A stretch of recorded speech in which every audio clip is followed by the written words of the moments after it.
Parfait. Vous avez juste à cliquer sur J'ai compris.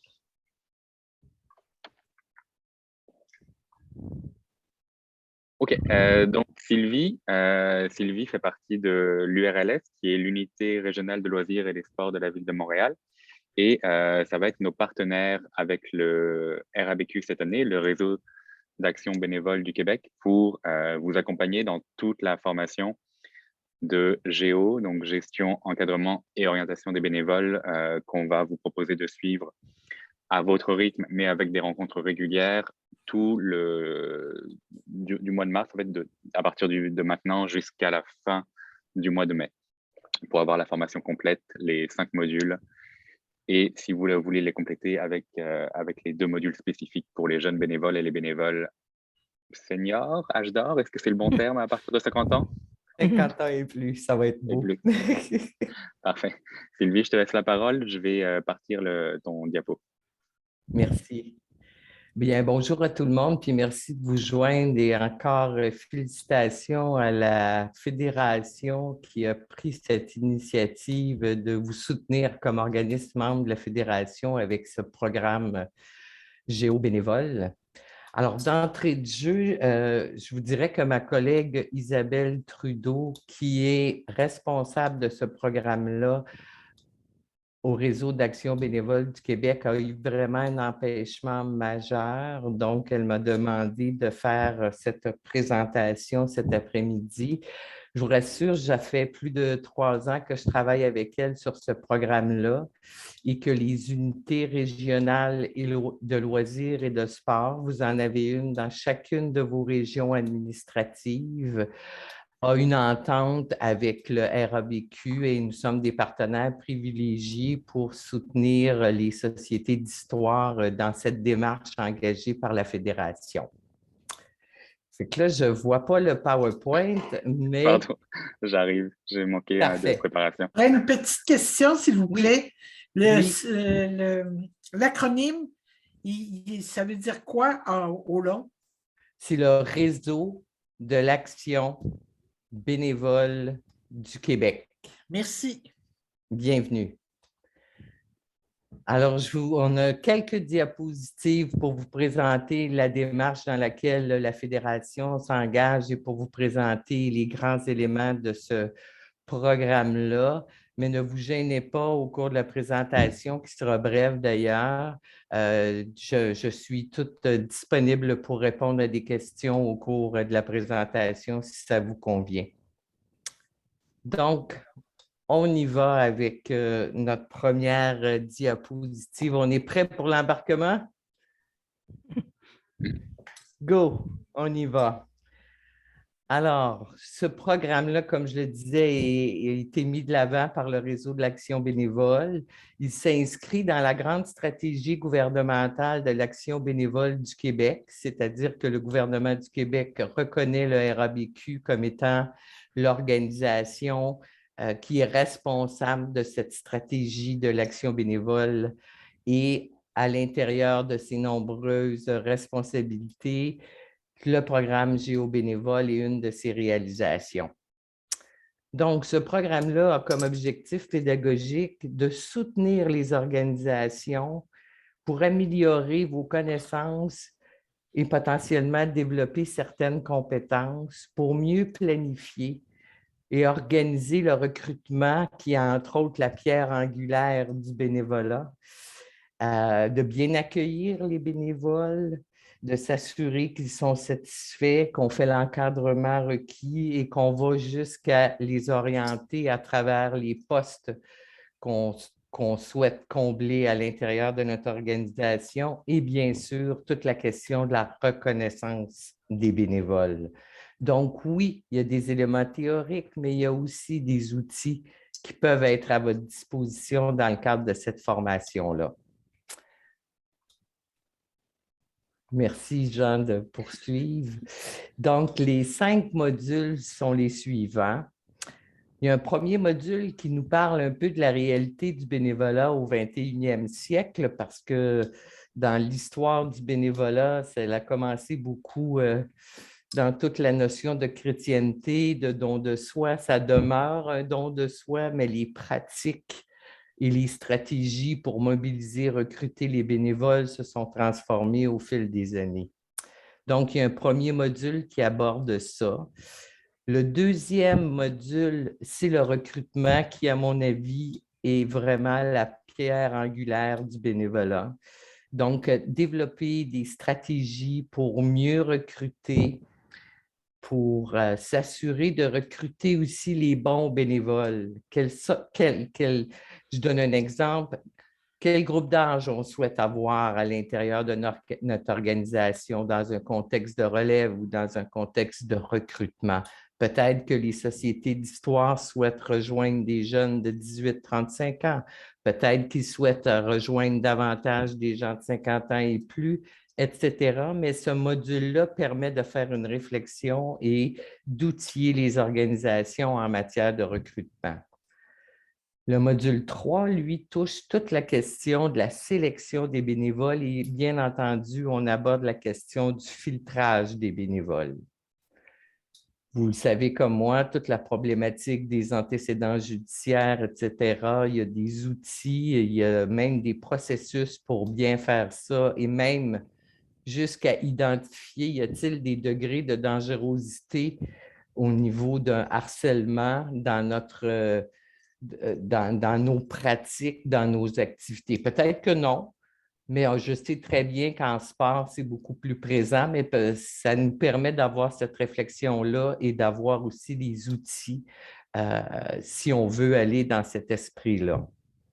Le quatrième module est beaucoup axé sur l'implication bénévole. Comment on les soutient, comment on les encadre, ces bénévoles-là, pour les fidéliser à notre organisation et qu'ils soient satisfaits, contents et heureux d'être engagés chez vous. Et le dernier module bien, touche toute la question, entre autres, de la reconnaissance des bénévoles, plus qu'un prix. Par moment, c'est utile et fort souhaitable qu'on puisse les remercier à chaque fois qu'ils donnent du temps. Et ça peut se faire de différentes façons. Alors, ce sont les 5 modules qu'on retrouve. Ils sont d'une durée approximative de 3 heures par module. Vous faites ça en ligne. C'est disponible 24 heures sur 24. On regardera le processus à la toute fin avec Jean, comment vous y inscrire et tout ça. Donc, vous faites ça quand vous avez le temps et quand vous décidez de vous y engager.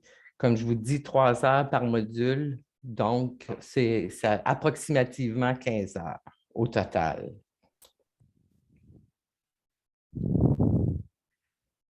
Des modules complémentaires, Jean le présentait. Quand on parle de cap sur les jeunes bénévoles, on parle des 14-35 ans, avec un focus sur les 18-35, mais il y a des jeunes qui sont dans un cadre scolaire, qui peuvent faire de l'engagement communautaire, du bénévolat à l'intérieur de vos organisations. Alors ça, c'est une formation additionnelle qui vient compléter quand on veut cibler ce groupe d'âge-là. Il peut se faire en salle et il peut se faire en ligne. Et on a aussi le module sur les 50 ans et plus, qui est un autre groupe d'âge avec des particularités bien à eux. Alors, on décline ces particularités-là, puis on travaille dans une perspective de développer des stratégies pour davantage rejoindre ces gens-là. Je donne un exemple, juste pour imager le tout, comme cap sur les jeunes bénévoles pour les 50 ans et plus, pardon. On identifie que finalement, les personnes âgées passent pas mal de temps sur Facebook, passent pas mal de temps sur Kijiji, aiment recevoir des courriels, etc. Alors que dans Cap sur les jeunes bénévoles, on est dans des TikTok, on est dans des chats, on est dans des Snapchat, etc. Alors, ces particularités-là sont déclinées dans chacune des programmes, des modules. Et puis, ça permet de mieux cibler nos stratégies pour les rejoindre, les fidéliser et les engager dans vos organisations.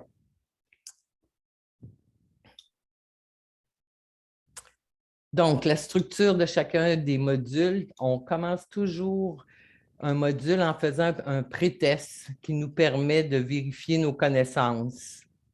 Ce n'est pas un examen, c'est vraiment un pré-test. Puis, à partir de là, on voit où sont nos bonnes réponses, ou là-dessus, je vais éventuellement acquérir plus de connaissances parce que je n'avais pas la bonne réponse, etc. Donc, ça fait où ça ouvre le module. Par la suite, il y a des fiches de lecture d'une page, 2 pages, dépendamment des contenus. Puis il y a des capsules vidéo aussi qui sont disponibles. Et c'est vraiment des expertises qu'a été chercher le réseau de l'Action bénévole du Québec, qui donnent des informations complémentaires, des détails qui alimentent énormément. Moi, j'ai fait le programme il y a plusieurs années, mais effectivement, c'est très bénéfique et très complet. Puis, il y a aussi certaines mises en situation qui sont disponibles et qui vous permettent de valider ou d'aller dans une réflexion plus en profondeur. On finit chaque module avec un quiz, compte tenu qu'on a fait notre pré-test, on a fait nos lectures, etc. Donc, on a un quiz à la fin qui nous permet de valider qu'on a bien compris le contenu qui a été présenté. Et à la toute fin des modules, il y a un post-test qui est fait pour finaliser les modules. Ça va jusqu'à maintenant? Donc, la formule que la Fédération a mis de l'avant, c'est vraiment d'inviter vos sociétés d'histoire à participer à chacun des modules. Donc, en mars, après que on vous invite à faire le module, de faire le module 2. Et par la suite, avec la Fédération, il y a une rencontre, encore une fois, avec le réseau de l'Action bénévole pour échanger sur ce que vous avez appris, qu'est-ce qui vous questionne encore, et faire en même temps échanger probablement sur vos bonnes pratiques que vous avez mises de l'avant et celles que vous comptez mettre de l'avant. Alors, cette séquence-là de rencontres, d'échanges et de réseautage sera faite après chacun des modules qui sont complétés à partir des mois qui sont inscrits dans la présentation qui vous sera d'ailleurs partagée par Jean à la fin de la rencontre. L'accompagnement post-formation. Suite à vos rencontres de réseautage, il sera possible d'avoir un accompagnement personnalisé à partir de besoins plus spécifiques que vous identifierez suite à vos rencontres de réseautage.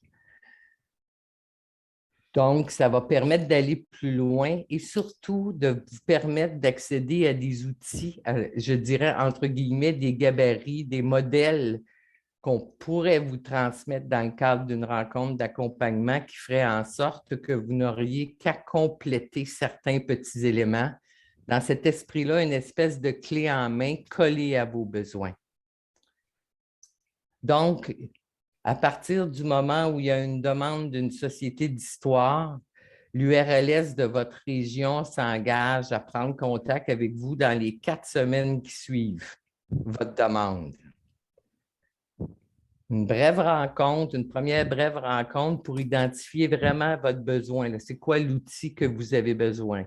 Je donne un exemple, vous avez besoin de renouveler votre guide de bénévoles ou vous avez besoin d'un soutien pour développer des descriptions de postes. Même si on voit des choses dans le cadre des modules, on peut développer des outils vraiment adaptés à votre réalité là, pour chacune des sociétés d'histoire. Donc, par la suite, suite à cette rencontre d'identification de besoins plus spécifiques, l'URLS prépare les outils et par la suite, il y a une rencontre où on vous dépose l'ensemble des outils que vous avez demandés, qui sont adaptés à votre réalité et il y a un échange qui est fait aussi avec l'organisation lors de ce dépôt des documents. Il y a quelqu'un qui pose la question URLS, c'est Unité régionale de loisirs et de sport. Et on est un partenaire privilégié dans chacune des régions avec le RABQ, justement pour faire ce post-accompagnement formation. Est-ce que ça va? OK. Alors, qui peut participer aux demandes d'accompagnement? Bien sûr, celui qui fait la demande, mais ce n'est pas uniquement réservé à cette personne-là. Évidemment, des gestionnaires de bénévoles ou même des administrateurs peuvent participer à ces rencontres-là. Et je vous dirais que dans la pratique, c'est fort utile, surtout quand il y a des administrateurs, puisque de cette façon-là, on s'assure que le suivi va se rendre jusqu'au conseil d'administration, comme quoi vous êtes en train de renouveler vos pratiques puis vos outils. Et ça nous assure un appui du conseil d'administration. Il n'y a aucune obligation, mais sachez que vous pouvez, suite à une demande, dire, ben moi, Rose-Hélène, j'ai fait la demande, mais il va y avoir 2 personnes avec moi. Il va y avoir un administrateur puis un bénévole ou un membre de mon équipe de travail. Donc, ça, c'est votre prérogative. C'est vous autres qui décidez combien de personnes participent à la rencontre pour identifier les besoins. Et ces personnes-là peuvent être à la rencontre aussi lorsqu'on dépose les documents à la société.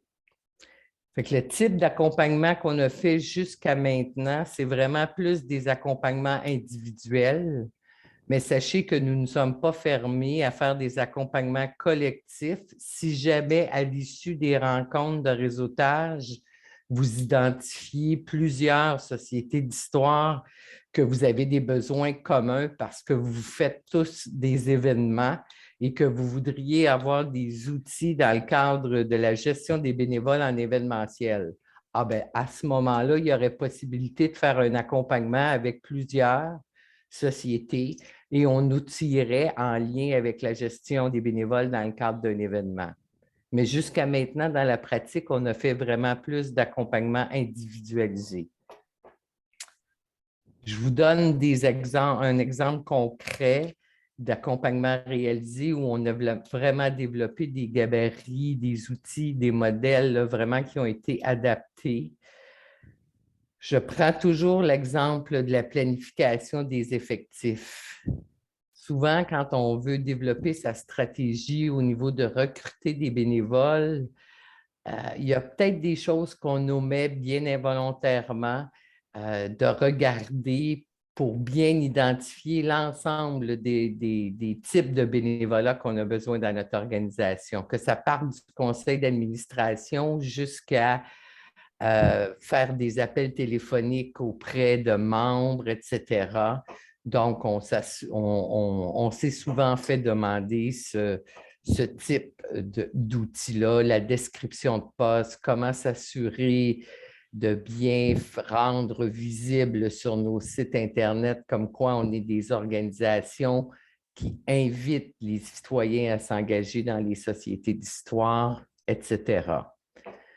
Et on a aussi des possibilités de développer des outils selon des stratégies. Si vous ciblez, exemple, les 18-35 ans pour s'investir bénévolement dans vos organisations, bien, il y a peut-être des stratégies qu'on peut vous présenter et développer avec vous pour rejoindre davantage ce groupe d'âge-là. Alors, c'est différents exemples que je vous donne qui nous permettent jusqu'à maintenant, là, dans l'expérience qu'on vit, de soutenir les organisations. Et habituellement, quand on fait cet accompagnement-là, je le disais tantôt, peut-être une rencontre préalable là, avec les bonnes personnes pour identifier les besoins. On est potentiellement dans une rencontre de 20-30 minutes pour l'identification des besoins, puis pour le transfert des outils, bien, dépendamment du temps et du nombre d'outils, ça peut varier entre une demi-heure, 1 heure, sans problème, là. On prend le temps de s'assurer que les outils répondent bien aux besoins et qu'il y a une compréhension satisfaisante, là. Voilà, fait que ça, c'est le travail des URLS qu'on peut offrir suite à vos rencontres de réseautage. Puis là, peut-être, Jean, je ne sais pas si tu souhaites… Oui, on va montrer le chemin, mais n'hésitez pas s'il y a des questions. Je vois Oui. déjà une question de monsieur Robert, j'ai perdu votre nom, monsieur Labossière. Module 1 déjà fait, est-ce qu'on peut le refaire? Est-ce qu'on peut refaire une formation qu'on a déjà suivie? Je ne crois pas. Donc, est-ce qu'on a manqué le module 1? Ah non, non, non. Non, le module Effectivement. 1, la seule chose, c'est que oui, effectivement, il faut le faire. Par contre, il n'y a pas de rencontre spécifique du réseau avec votre réseau, avec un échange sur ce module-là. C'est vraiment un module d'introduction qui présente, comme je le disais, le bénévolat, son changement au cours du 21e siècle, qui présente aussi tout le cycle de la gestion des bénévoles, de la planification au recrutement, à la formation, à l'encadrement, à l'évaluation et à la reconnaissance. Donc, le Mais module c'est 1 un n'est pas… module fort intéressant. Ouais. Surtout pour des gens qui aiment l'histoire, il y a une grande partie justement de histoire et valeurs du bénévolat qui devrait vous Voilà. plaire, mais qui n'exige pas d'accompagnement. Bien sûr, on vous invite à le faire d'ici le mois de mai, éventuellement dès maintenant pour commencer avec le module 2 ensuite. Mais la prochaine rencontre, vous allez voir, si vous n'avez pas encore vu, que c'est déjà planifié au 24 mars. Puis toutes les rencontres mensuelles sont planifiées comme ça vers le dernier jeudi ou l'avant-dernier jeudi du mois jusqu'au mois de mai. Donc, vous avez un mois pour faire les 3 heures qu'exige le module. Puis, je vous enverrai bien sûr toute la documentation et notamment comment s'inscrire étape par étape aux formations. Mais c'est sur la page du RABQ. Vous allez choisir dans les formations géobénévoles. Et là, vous avez accès à tous les modules. Donc, le module 1, s'inscrire. Module 2, pour la rencontre du 24 mars. Est-ce que je suis déjà connecté? Oui. Donc, vous allez devoir, si ce n'est pas fait, vous créer un accès avec votre courriel et un mot de passe. Est-ce que ça marche? Parfait. Puis là, vous voyez que j'ai commencé, mais j'ai abandonné pour le faire en même temps que vous. Le module 2, puis ça enregistre votre progression. Vous n'êtes pas obligé de prendre 3 heures en bloc. Vous pouvez toujours commencer, faire des bouts de temps en temps. Et surtout, ça va être… Sylvie ne le précise pas parce que c'est comme quelque chose d'assez le fun, mais le géobénévole est vraiment organisé comme un parcours géographique. Chaque item est un plan ou une carte ou un guide, un GPS en fait. Fait que vous allez avoir au fil des modules différents outils qui vont pouvoir être téléchargés en PDF, qui vont être aussi des bases pour pour créer vos propres outils de recrutement, vos propres outils de gestion, vos propres politiques de gestion du personnel ou des bénévoles.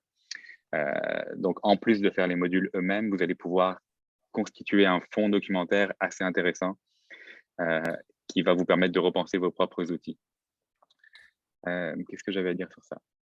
Donc, vous avez, c'est ça, jusqu'au 24 mars pour faire les 3 heures de cours ou pas. On s'entend que personne n'ira vérifier que vous avez bien fait vos devoirs, mais ça vous permet d'arriver à chaque mois avec vos propres interrogations sur le module du mois, le module désigné, et de voir si un accompagnement individuel ou en groupe est nécessaire avec l'URLS. Mais en tout cas, vous êtes certain de nous retrouver à chaque mois, d'avoir un retour en groupe qui est un peu plus personnel que de faire le cours tout seul.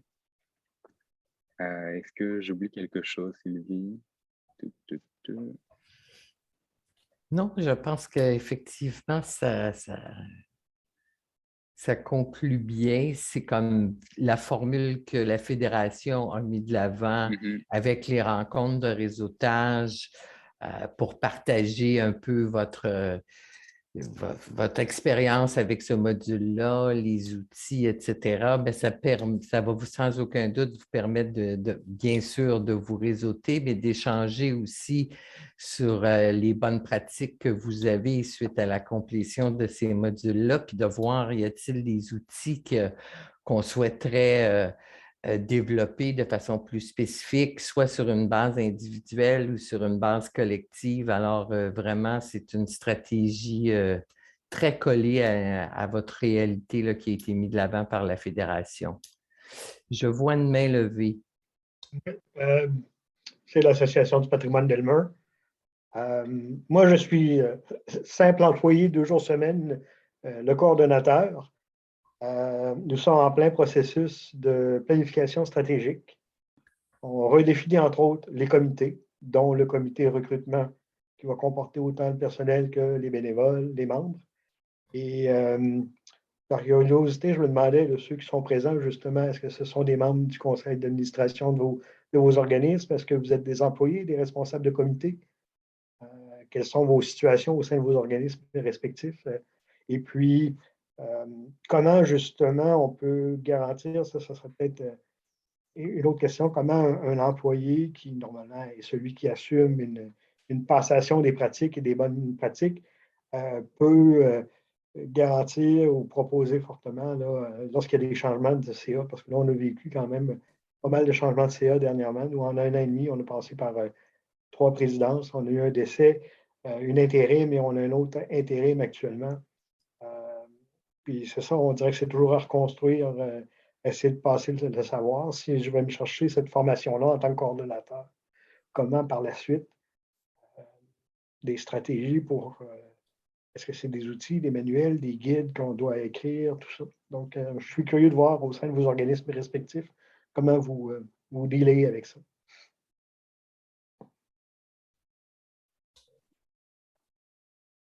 Est-ce que Marie-Josée, Marie-Josée, je pense qu'on ne nous entend toujours pas, mais si vous voulez écrire, ouais, les joies de Zoom. Rosélène, par exemple, est-ce que vous venez de quelle société? Romuald, Saint-Romuald, oui. tout près de Puis Québec, tout près du pont de Québec. Et vous représentez Entendez-vous? Oui, Marie-Josée, on vous entend. Oh, ben, C'est parce que j'étais sur... bon. Ok. La question que vous posez, c'est un tour de table. Oui, Dis-moi, j'ai coupé la parole à Mme Coulombe. Allez-y, Mme Coulombe.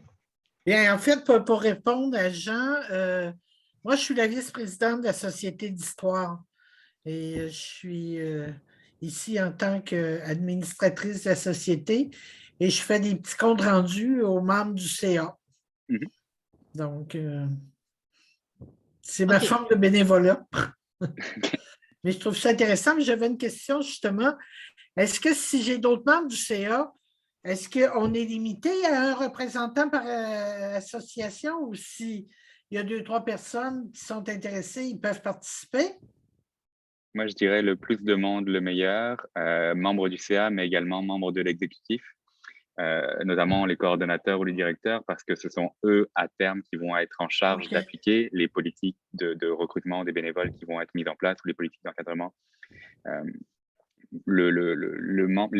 L'administratif, mais également l'exécutif. Je pense que tout le monde peut gagner pas forcément à suivre la formation, mais en tout cas à profiter des outils qui vont être élaborés durant votre cheminement. D'accord. Merci. Voici ma chère Marie-Josée. Ah, merci. Au niveau du bénévolat, ben moi, je me considère comme une bénévole depuis 10 ans. Parce que, bon, j'ai quand même dressé la table pour en tout cas, pour mettre en valeur la mission de l'organisme que j'ai fondé. Je ne veux pas me donner des glorioles, là, mais bon, j'ai fondé un organisme qui s'appelle le Musée des Grands Québécois. Et puis, j'ai eu l'occasion de rencontrer une personne qui est encore très fidèle, qui est un bénévole hors pair. Il n'est pas avec moi ici, là. Il a fait la différence.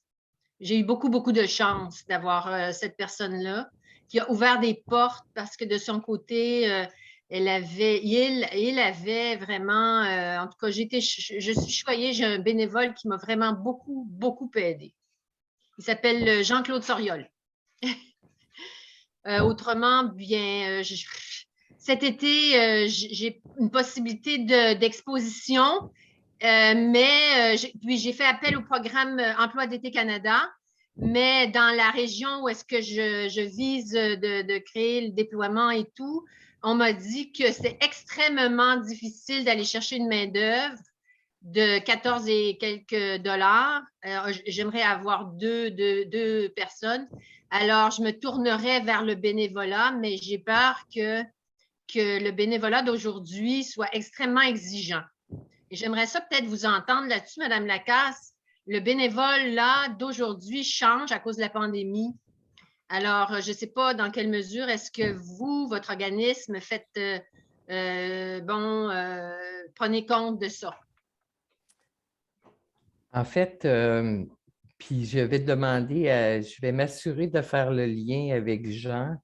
Il y a eu un cahier de recherche qui a été produit par le réseau de l'action bénévole qui a sondé près de 2300 ou 2500 de mémoire bénévoles et qui leur ont questionné sur quels ont été les impacts de la COVID sur votre engagement bénévole et quelles sont vos intentions à la fin, si elle peut enfin se résorber.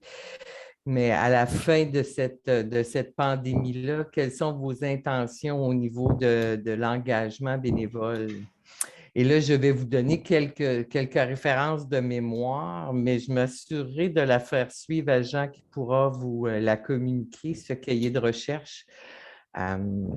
Ça dit grosso modo qu'évidemment, il y a des organisations qui ont dû fermer pendant le contexte de la COVID et évidemment, il y a plusieurs bénévoles engagés dans les différentes, que ce soit en sport ou en loisir, qui est dans votre sphère d'activité, qui se sont dirigés vers d'autres formes de bénévolat qui étaient plus liées à la santé et les services sociaux, plus au niveau de la sécurité alimentaire, etc.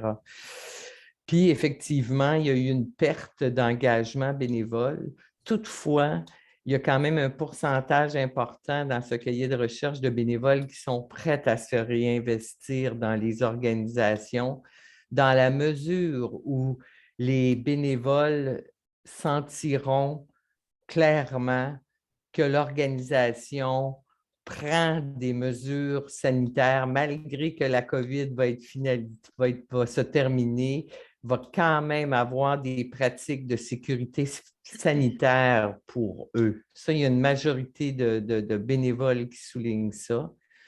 Et ils souhaitent aussi de façon significative, ils souhaitent aussi qu'il y ait des contacts réguliers. Et là, on parle de courriel, on parle d'appels téléphoniques, on parle de communication régulière avec les bénévoles, justement, pour reprendre un contact ou pour maintenir un contact. Ça, c'est les grandes lignes, mais je me préoccuperai de faire suivre la communication. Puis pour votre autre élément de question, je dirais qu'effectivement, le bénévolat a énormément changé. Les jeunes bénévoles souhaitent et s'investissent davantage dans des causes et les sociétés d'histoire peuvent être une cause intéressante. Et évidemment, ils sont beaucoup orientés sur du bénévolat ponctuel. On parle d'une moyenne de 10 heures par mois.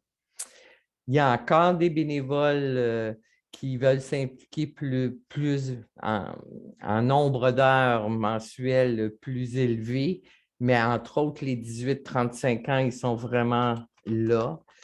Alors que les bénévoles de 50 ans et plus, ben, ils ont des, entre guillemets, dans la formation que donne le réseau de l'action bénévole à cet effet-là. On parle de gens, oui, qui ont du temps, mais c'est aussi des gens qui partent par moment l'hiver, donc ça limite leur implication. C'est des gens aussi, des grands-parents qui prennent du temps avec les enfants. Donc, plus le poste que vous avez besoin en termes de bénévoles est précis, plus que vous êtes capable de dire j'ai besoin de bénévoles pour telle chose à raison de X nombre d'heures semaine ou mensuelles, bien, plus que le citoyen, quand il peut prendre connaissance de ça, bien, plus que ça va faciliter ou en tout cas, ça va être, entre guillemets, un teaser, un incitatif à son engagement dans votre organisation. Et là-dessus, puis après ça, bien évidemment, toutes les stratégies, toute la question de comment vous faites valoir vos bons coups, comment ça peut être aussi un incitatif pour des citoyens à s'intéresser à votre société d'histoire, c'est sûr que ça a aussi un impact significatif.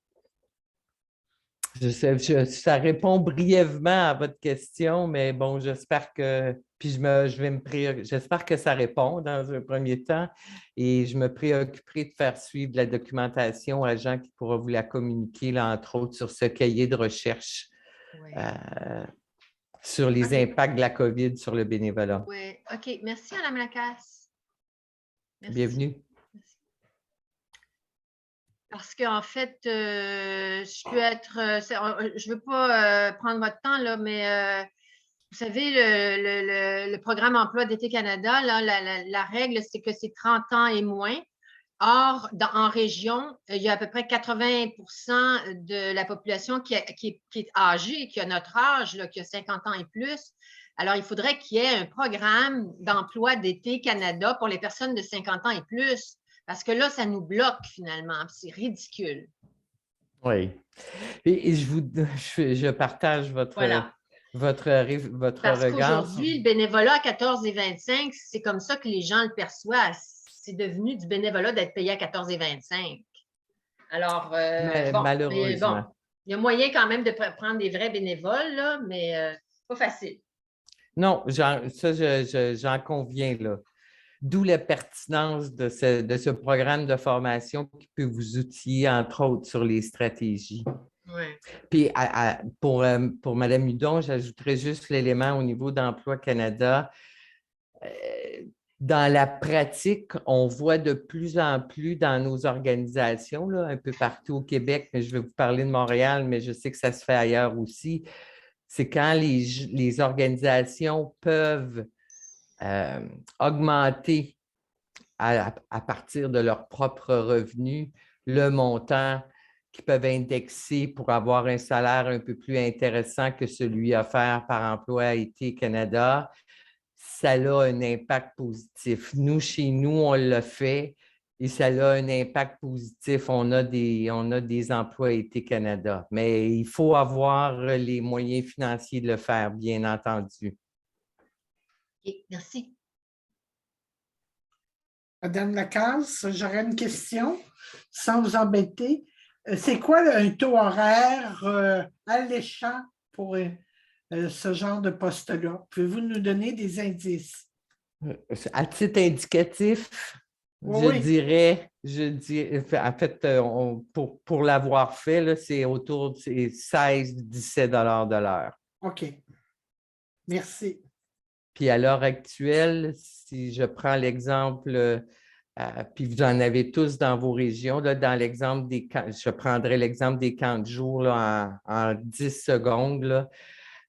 À l'heure actuelle, pour animer les camps de jour, que ce soit le camp de relâche scolaire, etc., puis les camps d'été, bien, les organisations sont en train de faire des efforts ultimes pour augmenter le salaire de ces jeunes-là, pour les inciter à venir visiter notre sphère d'activité, puis qu'ils viennent s'investir. Mais ça, encore une fois, ça demande à l'organisation d'avoir accès à un financement qui permet d'appuyer une demande de subvention avec une augmentation du taux horaire. On est malheureusement dans ce contexte-là, là, surtout avec... il y a beaucoup de mouvances au niveau de nos organisations là, en loisirs, là, puis c'est comme ça fait partie de la réalité. Là, de plus en plus, les gens réfléchissent à une application de cet ordre-là. Ce qui n'empêche pas le bénévolat, mais il faut être attrayant pour que les gens veulent s'engager chez nous. Puis d'où la pertinence de ce que je disais tantôt dans votre promotion de recrutement. Faites valoir vos bons coups. Faites valoir avec qui vous êtes en lien dans la communauté. Ne vous gênez pas. Il n'y a personne qui est imbu de lui-même quand il fait une bonne promotion de ses bons coups. Puis ça, on ne le fait pas assez souvent. J'aurais une autre question, si vous me permettez, parce que moi, dans mon ancienne vie, ce n'est pas moi qui comblais les postes d'emploi d'été. Et c'est à quel niveau qu'on doit aller pour faire une présentation d'une demande d'emploi d'été Canada? Je peux avoir l'air drôle, là, mais je sais que ça existe, mais je ne connais pas le chemin. Les demandes Jean, pas passées. Pardon? Les demandes étaient à fin janvier. Il y a une fenêtre de... OK. Il y a une fenêtre d'inscription qui est en janvier. Ça ne dure pas plus qu'un mois. C'est auprès de votre député fédéral. Et puis, on remplit...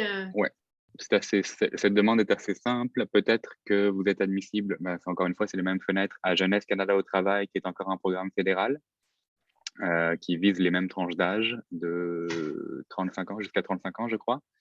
Mais il y a aussi les programmes au provincial, et là, je vous invite à vous rapprocher de votre représentant Emploi Québec, qui peut proposer des programmes d'aide financière pour chercher des jeunes étudiants, des étudiants immigrants, des étudiants des travailleurs autochtones et travailleurs immigrants, ou si on vise dans des tranches d'âge plus respectables, des travailleurs, des retours à l'emploi. Mais en fait, on a accès à 2 programmes au niveau des sociétés d'histoire parce qu'il y a Emploi Été Canada aussi. Canada. C'est plus générique. Comment vous avez dit ça, monsieur? Je n'ai pas compris. Emploi Été Québec. Emploi Été Canada, qui lui est très générique. Et Canada Jeunesse au travail, qui est plus spécifique à la culture. Mais les deux étaient en janvier. Mais c'est 2 programmes qu'on peut appliquer à l'un et à l'autre, tout dépendant des types d'emplois qu'on a. Donc, si vous avez une boutique, ça peut être emploi été. Et si vous avez quelqu'un aux archives, par exemple, là, c'est Canada Jeunesse au travail parce que c'est parrainé soit par l'Association des musées, l'Association des archivistes du Québec, des choses du genre. Donc, c'est à voir. Mais les 2 fédérales provinciales, je ne connaissais pas, vois-tu. Le niveau je pense que c'est plus avantageux avec Emploi d'été qui couvre jusqu'à 100%. Alors que Jeunesse Canada au travail est entre 60 et 75 selon les années. Je pense que les années précédentes sont allées jusqu'à 80 parce que la pandémie oblige. Mais oui, rapprochez-vous de vos représentants au provincial pour les programmes d'emploi Québec qui, eux, sont ouverts à l'année. Je sais que moi, pendant un temps, comme vous l'entendez, je ne suis pas québécois, mais j'ai été embauché sur un programme pour immigrants qui a payé une bonne partie des 6 premiers mois de mon embauche quand j'étais au Saguenay.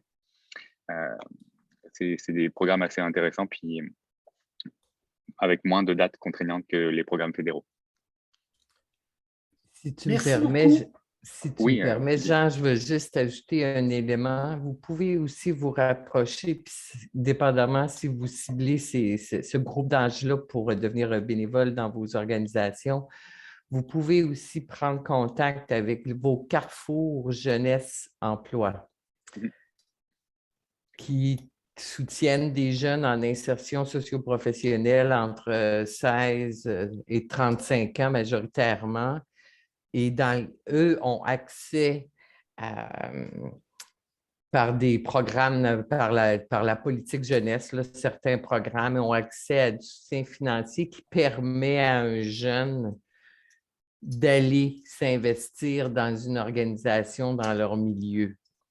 Fait que ça peut être peut-être utile. C'est différent d'une région administrative à l'autre, là. Les modalités d'application de ça ne vous donne pas de sous, mais ça vous donne peut-être un bénévole qui va être rémunéré pour son transport dans votre organisation ou des choses comme ça, là, qui peut, si c'est un groupe d'âge que vous ciblez, bien entendu. D'accord. Oui, je rebondis sur ce que disait Sylvie, qui était effectivement de profiter du programme du RABQ et de l'accompagnement de l'URLS pour avoir les outils vraiment bien carrés, une belle visibilité et une bonne compréhension de ce qu'on attend d'un bénévole, parce que tout le monde n'a pas énormément de temps à donner, mais moi, je donne du temps pour faire des cours de français à la Maison de l'Amitié, qui est assez réputée. Et puis, je sais que leur gestion des bénévoles est bien faite, qu'ils sont professionnels dans la gestion des bénévoles. Fait que c'est ça qui m'a attiré vers ce genre d'opportunité. Et parce que ça rejoint mes valeurs de partager la culture et la langue.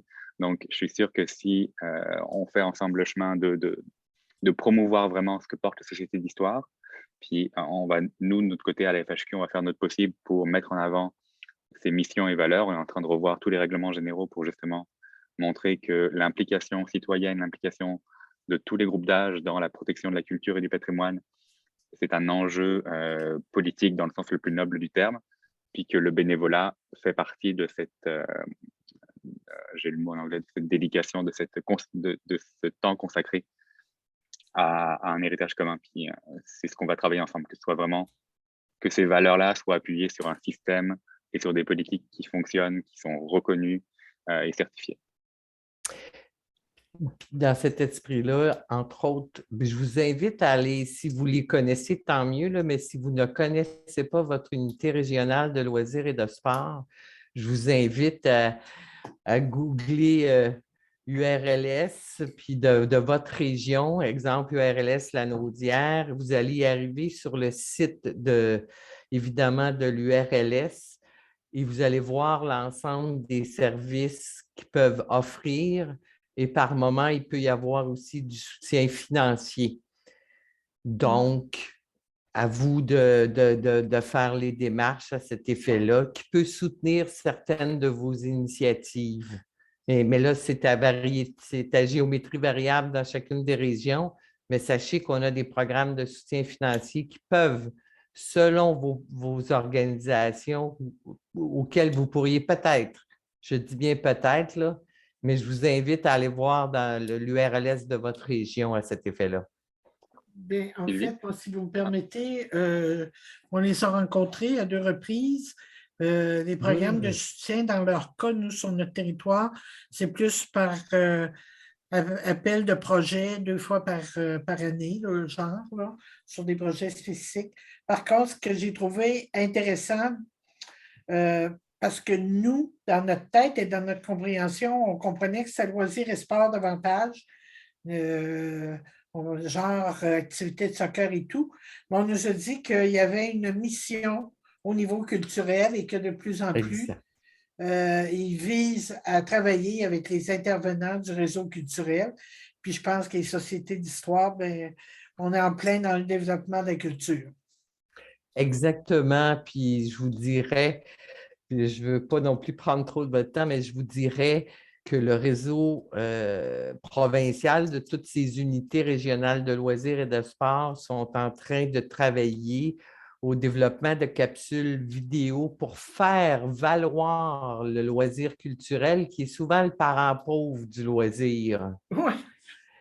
Malheureusement, c'est ça, mais là, il y a des actions qui se font pour revaloriser puis redynamiser le loisir culturel puisque c'est fort important dans la vie du citoyen, là. Fait que Il y a dans un regroupement des URLS. c'est ça, ça s'appelle le réseau des unités régionales de loisirs. Mais si vous googlez URLS de l'Abitibi, vous allez arriver sur le site. Je pourrais fournir l'information aussi, Jean, là, à cet effet-là. Merci beaucoup. C'est très intéressant. Est-ce que ça va Ça être fait les plaisir. URLS de chacune des régions qui vont prendre en charge les 2 différentes formations jeunes bénévoles et bénévoles 50 ans et plus. Il faudrait se rapprocher d'elles. Effectivement, puis je suis présentement à mettre à jour parce qu'on vit la même réalité que dans vos organisations, des départs, des arrivées de professionnels et de bénévoles. C'est comme on est dans cette mouvance-là. Alors, je tente de mettre à jour l'ensemble des personnes contacts dans chacune des URLS qui a décidé de s'engager dans Géo bénévole ou Cap sur les jeunes, Cap sur les 50 ans et plus.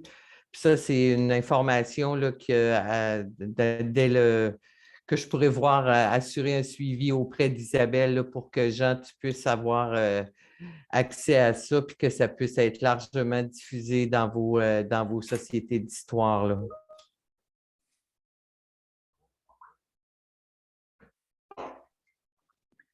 Est-ce qu'on a d'autres questions? Non. Parfait. Je vais vous envoyer donc toute la documentation nécessaire en vous invitant à démarrer le module 1 et le module 2 d'ici la prochaine rencontre. Puis effectivement, s'il y a des questions, on reste joignable avant la rencontre. Oui, en fait, oui. c'est ça. Est-ce qu'il faut te fournir une liste peut-être de nos... S'il y a d'autres personnes qui veulent se joindre à moi, là, est-ce qu'on va avoir 3 formations différentes ou on doit suivre en même temps le module? C'est une bonne Comment question. vous préférez qu'on fonctionne? Oui, c'est une bonne question. Parce que c'est quand même exigeant en matière de volume horaire de faire 3 fois 5, 15 heures de formation. Est-ce que, Sylvie, d'après toi, ce serait acceptable qu'une personne suive la formation puis se fasse le porte-parole de toutes les interrogations qui surgissent à chacune des thématiques? Moi, si vous me permettez un commentaire, je crois que si tu ne veux pas être noyé avec un amoncellement de personnes, je pense que je suggère, genre, que moi, je suis répondante pour la Société de Saint-Romuald et moi, je fais le relais avec mes collègues. Moi, je pense que ce serait ça. En tout cas, mon expérience de coordination dans le passé, parce qu'à un moment donné, tu risques de te retrouver avec 100 quelques personnes dans pas grand temps. Hein? C'est surtout pour l'accès au module, c'est-à-dire que les 2 autres personnes dans mon groupe, par exemple, n'auront peut-être pas le même rythme que moi pour les faire. Pour ce qui est des rencontres, oui, je serai le porte-parole. Je ramasserai des questions pour les 2, mais pour l'accès au site, comment est-ce qu'on peut fournir l'accès au site pour qu'ils puissent rentrer par eux-mêmes? L'accès au site est gratuit. Ce qu'offre le RABQ, l'URLS de Montréal et la FHQ, c'est justement cet accompagnement. Mais le RABQ, puis parlez-en autour de vous parce que c'est une formation qui est utile dans d'autres milieux que le loisir culturel et que les sociétés d'histoire. C'est une formation gratuite, asynchrone, ouverte à tout le monde. Fait que dans 5 ans, dans 10 ans, où des personnes extérieures peuvent toujours le faire librement. Tout à fait. Il n'y a aucune limite de nombre. Ce qu'on va encadrer, nous, à la FHQ, avec la collaboration de l'URLS de Montréal, c'est justement cet accompagnement et ces ateliers d'échange et de bonnes pratiques. On va vraiment faire un travail de réseau, de société d'histoire en disant OK, on a les mêmes problèmes, c'est inutile que chacun réfléchisse dans son coin et que les solutions se perdent. On va mettre en commun comment on a réussi à avancer dans une question en particulier.